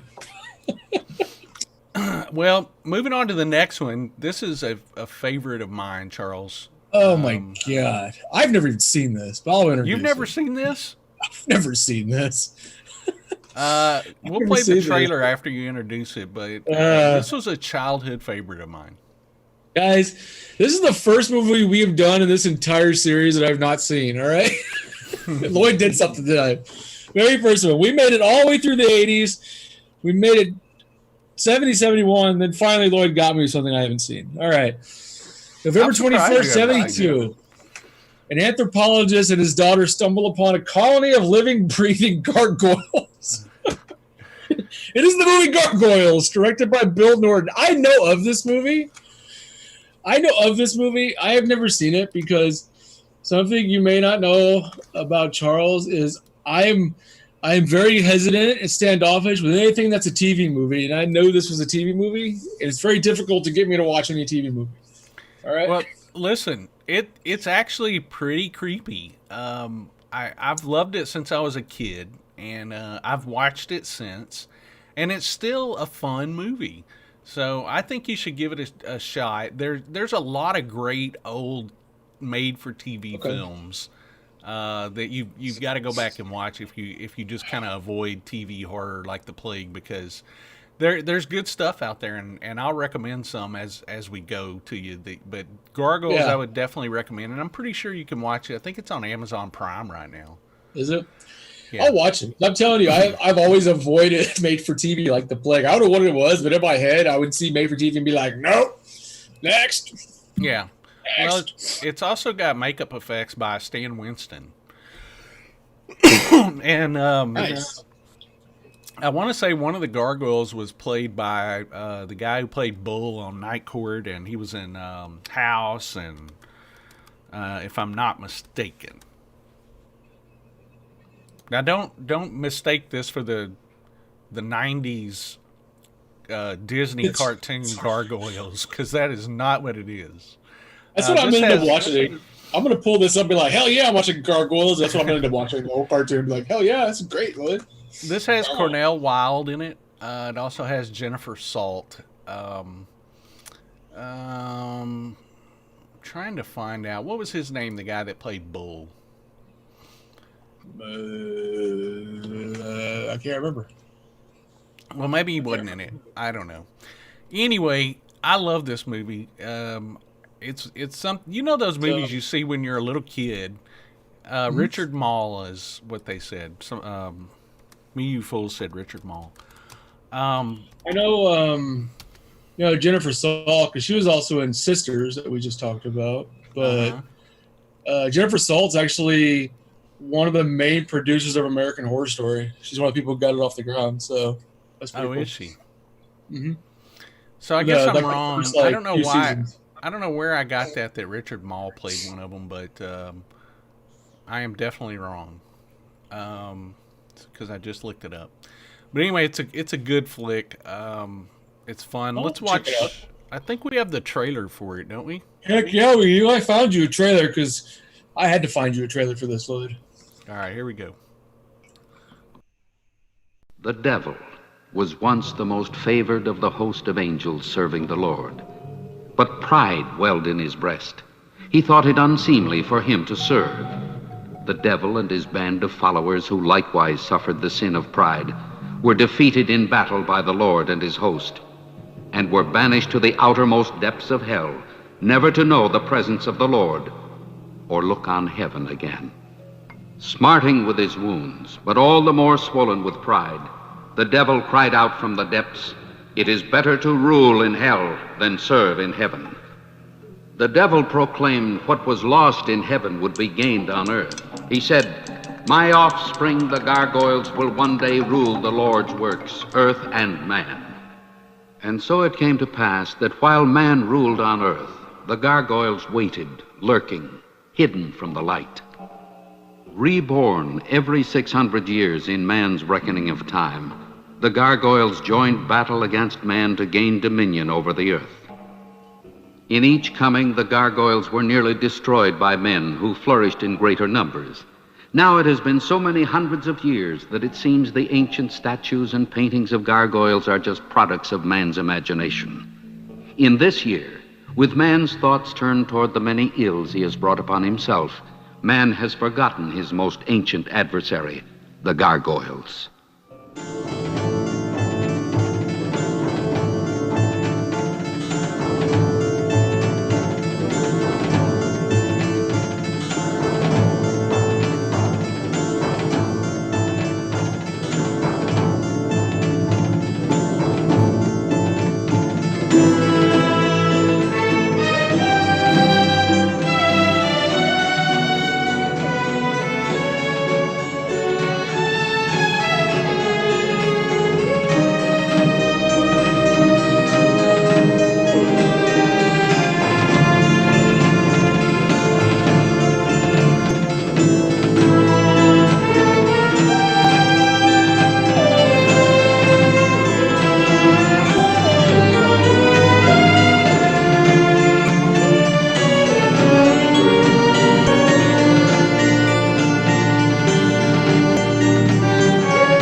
All right. Thank you to me, you fools, for Googling Richard Mall. He is in Gargoyles. I thought that he was, but I wasn't 100% sure. But I don't anyway. know, but those gargoyles look like a villain on the Mighty Morphin Power Rangers show, right? That's what they look like. I've always thought they look like Slee Stacks from Land of the Lost. There you go. in a lot of ways, but there you go. Right. So we're guys, on the last one. The very last one. Once again, this is a movie that I saw when I was a kid that made a big impression on me. An English country squire, Sir Hugo Cunningham. Huh? Are you a squire, Lloyd? I am a crier squire. You're a crier squire, Lloyd. Nah, now I got to start over. An English country squire, Sir Hugo Cunningham. Sir Hugo Cunningham. It's Artie Cunningham. Is it Artie Cunningham's dad? Yeah. Grandpa? He searches for immortality by literally bottling up the spirit of the dead. This is the British film, The Asphyx, directed by Peter Newbrook.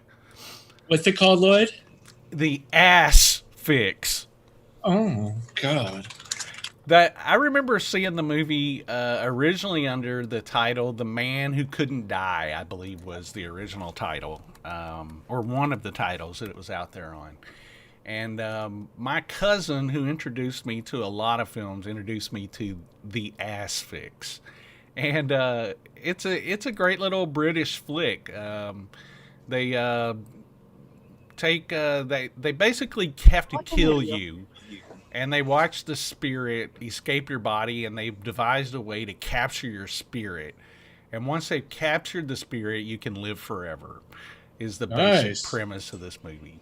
And it's a fun little flick. It's a fun little movie, I was going to say. It's got a great plot. I mean, the effects for the time, if I remember, were really good. It's been a while since I've seen this one, but I do recall it didn't have a lot of gore in it. But you don't really need gore for this kind of stuff. But it's not like a gory movie, but it does well, without relying on a lot of like gore factor. It's a fun story. I mean, it's super original English horror film. Mm-hmm. I mean, I like this. Something I could probably go back and watch again. It's probably been 10 years since I've seen this. Yeah. But I remember being really intrigued when I watched it. I remember really liking it. I remember being a lot better than I thought it was going to be. And I remember just liking it a lot, being stuck to it. It was definitely in the sort of Hammer and Amicus style this movie was, It was, yeah. You can watch it on Prime Video, but you do have to rent it. Oh, nice. Yeah, it's $2.99 for a rent, but I want to say there was a Blu-ray that was put out not too long ago, and I want to say it was Kino that put it out, Kino Lorber, if I'm not mistaken. Kino. Okay. Yeah, so I don't know. It's up to you. This is something that I recommend, but it's also something that I've loved since I was a kid, so, take that with a grain of salt. Yeah, sometimes you revisit stuff and it's not as good, but I remember watching this like they said 10 years ago, and I really enjoyed it. So give it a shot. I mean, give it a watch. Do it. Let me see. What do we got? I know, but what do we got? I think we have a poster, and I want to show the poster yeah, for the Asphyx. Maybe I've already showed it. I don't know, but there it is. If I haven't shown it. Who cares if you did? Show it again. I'll show it again. Show it again. I'll do what I want. This is our show. We can do what we want, Charles. We'll start it over again. We'll start back to We'll start back with Blood Freak, guys. We're watching the turkey movie again, all right? We're watching the turkey trailer. So this is a fun movie. So we're done. We have finished 1972, folks. What do you think? Was 1972 a good year? I think it was. I will venture to say it was. I think it was a great year, mainly due to British horror. British horror really brought it out that year. But there was a lot of good American flicks, too, that came out, Yeah. There were. There was a lot of good flicks all around. Don't you agree? I mean... Hot mayo. It was a hot mayo year. It was a hot mayo year. But you know what, guys? I'm super excited. We made it through 72. And 72 was a fun year to program. There was a lot of lot of interesting things that we ran into. A lot of fun stuff. Like Lloyd's saying, it was a great year. I enjoyed it. And we're not done. We still have honorable mentions, and Heck let's roll that footage. Here we go. Thank you for another great show.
All right, everybody. Those were the honorable mentions. A lot of giallo, Charles.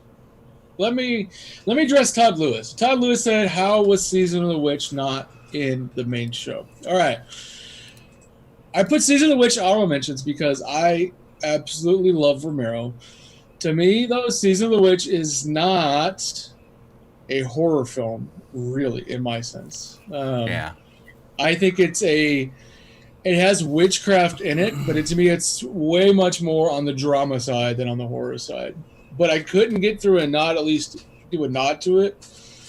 So that's why. That's the short way of doing it. Yeah. I agree with you. It's not a landmark film, and it's not a super stinker either. So I think that's kind of what you and I look for, is like big films and stinker films. We kind of want to cover them all, and notorious. You know what I'm saying? Yeah. We like to throw in some randomness in here. Because some stuff in here, I would rather talk about a movie that's kind of good that you guys haven't seen than something that's really good that everybody has seen 1,000 times, or something everybody knows, Well, I want to say thank you to Stephen Burt for his $20 super chat. Thank you so much. That really, really helps us. And I also want to thank Richard for his $6.66 donation. And I didn't notice if El Diablo got triggered or not. Did anybody else notice that? I don't know. I'm having trouble with my audio tonight. All I can hear is Charles. I haven't been able to hear all of the audio. It's El Diablo. I hear him, but I don't know if everybody else heard it. If he didn't, I apologize to Richard if he didn't go off. But somebody said he heard something, but he said he didn't see him. Sometimes El Diablo, guys, comes afterwards. It really messes with the script. It's plain. I don't know, but all I know is like Richard said, El Diablo does what he wants. Sometimes El Diablo can't be beckoned. Sometimes that's El Diablo's life, all right? El Diablo does what El Diablo wants in his life, all right? Well, Todd Lewis said El Diablo sounds constipated. Let's play it again. Oh God, this is a big one. A special thank you from the heart. Oh, thank you, Charles. For you, Lloyd. Well, thank you guys, everybody, for joining us. This was fun. I enjoyed tonight's show quite a bit. It was a lot of fun. revisiting some of my favorite movies from 1972. I hope you Oh, guys. yeah, that sounds good. Oh yeah, that Yeah. sounds good. I hope you guys That enjoyed sounds it too. Yeah, I hope you guys enjoyed it. That's kind of what I got. What do you got? Y'all want to raid somebody? got? Richard Nettleton wants to raid somebody. Let's do that in a second. What's coming up Richard first? Neal- So Saturday we got a fun show. We do have a fun show Saturday. We have Steve Johnson, legendary makeup effects man, Steve Johnson, coming up. This is going to be a fun show. This guy has so many stories. He's got, what I find super interesting about him is he's, of course, being in the industry, he's worked on a lot of films that never got made, like Tim Burton's Superman. His new book has photos of, what's his name?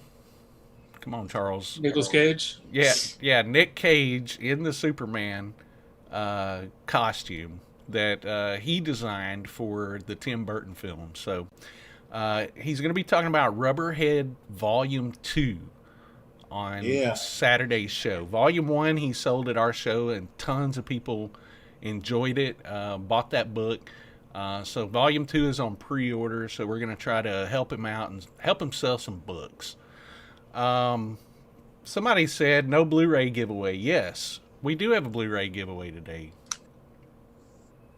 I got Candyman. How many times do you have to say it before he visits you? 27. 27 times. Get on it, everybody. Candyman. So we got a Candyman collector's edition, which includes the unrated cut. It includes the theatrical cut and the unrated cut. Both are 2K restoration from a 4K standard, the original negative. The unrated cut has unrated HD inserts from a rarely seen print. This is the I'm not sure if Screen anybody, Factory edition, right? Yeah, I'm not sure if anybody likes Candyman. I do. Yeah, that's the Screen Factory edition. I can't imagine anybody liking Candyman. Nobody likes Candyman. I'll give this to you, Lloyd. Okay, I'll take it. Lloyd's the winner, guys. All right, so what are we going to do? Somebody tell me one of the Amicus anthologies that came out this year, and you'll win it. First person. First person. Who are you watching? Are you watching YouTube, Charles? I don't know. Well, I'm watching anything. Okay, I'm trying to watch both to see which one comes up. I gotta do this. All right. It's too hard for me to watch. It's super delayed. Oh, Travis Brown. Again? Travis Brown wins it. Well, you know. Do we have rules against That's him a winning machine. stuff too many times? He's a machine, though. He's a machine. He is a machine. Travis Brown said Tales from the Crypt. Argento fan, you were late. Sorry, buddy. Stephen Bird answered. Todd Lewis. Tyler Burrows. Bad Boy 98-761 said Rah Rah Girls. Rah Rah Girls. Todd Seeley Sammy said Davis Jr. Sammy Davis Jr.'s I'm Candyman. Candyman. The Candyman can. Oh, the Candyman can. Candyman can. Cause it mixes it with love and makes the world taste good. Candyman. Candyman can. Good job, Charles. Love it. You know, Willy Wonka is one of the darkest and most terrifying films ever made. I could go into a tangent on just so many things wrong with that movie. Horrifying things. Exactly. But it is super I have done all the creepy. film locations from that movie. You So do? there's that. I've done them in Germany. I was just like Charlie Bucket. Ascatel says I love that movie. Candyman or Charlie and the All of Chocolate Factory? Willy Wonka. They used to be my stripper name, Charlie and the Chocolate Factory. Used to dance to it. What else were we gonna do here? I was gonna do something else. I can't remember. I don't know. So we gave away Candyman. Well, everybody, don't forget that Saturday is Steve Johnson at 2 p.m. Central Time. We're going to have a blast talking to him about his new book. I'm sure this guy is going to have some crazy stories. Yeah. Very, very interested in hearing them all. And then Me too. Saturday night at 7 p.m. Central, we are showing for the Prime Twitch watch party, Bad Taste by Peter Jackson, with our special guest, Matt Orsman, a.k.a. Mirthquake. Orsman. Sunday, we're supposed to be doing a show with Arrow. But I haven't heard back from them to confirm everything. Well, send them another email. I think we confirmed it, but Mike was supposed to be telling us who was going to be on, and I haven't heard back. So, guys, look for us Sunday. I think Sunday we're going to be on at noon Central Time with Arrow. We're going to talk about video nasties. We're going to talk about some British horror. Awesome. So, I know what I was going to do. Richard wanted us to raid a channel. Yeah. So, Richard, I wanted to tell everybody that next week we're probably going to do the show on Tuesday instead of Wednesday, so everybody's aware ahead of time. Because I'm actually not going to be here Wednesday unless Loyd wants to do this by himself. He can do it. Well, I could do it, but I don't want to. I would feel like I was missing half of myself if you weren't here, Charles. Well, if everybody's okay with doing Tuesday, we'll do it Tuesday. That's right. Well, I think they're fine. The only guy wanna get next Richard to said the Loyd. only guy that I know that's on is Joe Virus. So let's raid Joe Virus. I don't know how many people we've got on Twitch right now, but if you're not there, run over there real quick. And Can't play Loyd's theme music. you know I gotta dance when you do this.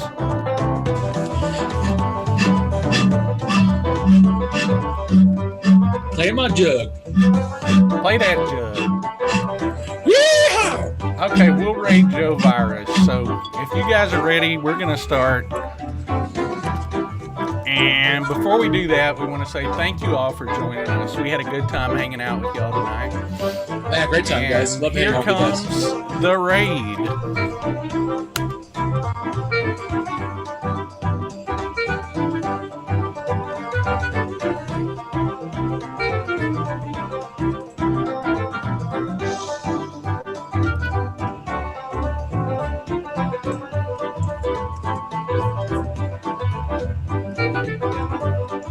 Okay, we just rated it. It says, just rated the channel. Here comes the party. The party? So everybody will drop a bunch of our stuff on their page. I can't turn the banjo off. There it goes. Oh, you're stuck on the banjo. It's off now. All right. That's it, Are we folks. off? We are We're gone? out. We're signing out right now. Here we go. All right. Take care. It's that time.